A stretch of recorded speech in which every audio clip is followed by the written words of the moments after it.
जिया हो खेसारी लाल भाई, ऐसे ही गाना गाते रहिए और पब्लिक का प्यार और दुलार लेते रहिए। एकदम मज़ेदार गाना गाए हैं भाई, बहुत आनंद आ रहा है। इस गाना को सुन रहे हैं तो बार बार सुनने का मन कर रहा है। अगर आप भी सुनिएगा तो इस गाना को बार बार सुनने का मन करेगा। कौन सा गाना है बता देते हैं। खेसारी लाल जी है और साथ में अमरपाली दुबे है। एकदम गजब लेवल का डांस है। डांस तो इतना खतरनाक है कि देखिएगा तो आंख फाड़ फाड़ के देखते ही रह जाइएगा। खेसारी लाल जी बोलते हैं, छीटा से छीटा के उड़े दहो, मनावा से मनावा के मिले दहो। हाँ, आज सुते द चदरिया तान के तान के तान के। तो अब अमरपाली दुबे क्या कहते हैं, बेचारी डरती है और वो कहती है, टूट जाई राजा जी पलंग सागवान के।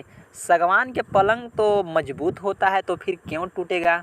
फिर से खेसारी लाल बोलते हैं, छुए द बदन के देखा न कटन के, चदर बिछा दिहनी। अब अमरपाली दुबे जी बोलती हैं, बलम जी मन पिघला दिहनी।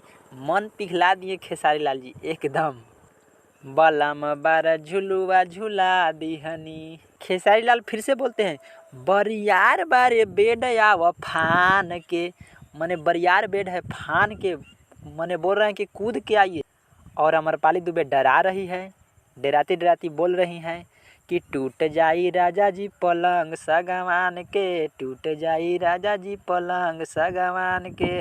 खेसारी लाल जी बोल रहे हैं कि बने द बेशरमी देहिया में गरमी बैठे लागी हो। बेशर्मी बनने के लिए बोल रहे हैं। अब सुनिए अमरपाली दुबे क्या कहती है। अब वो बोलती है, कमरिया ऐठे लागी हो, नस नस बैठे लागी हो। अगर इस गाना को आप नहीं देखे हो तो जल्दी जाइए, SRK म्यूजिक चैनल पर है। एकदम बवाल मचा रहा है, बहुत सारा व्यूज मिला है इस वीडियो पर, तो जाके देखिए, एकदम गर्दा उड़ा रहा है।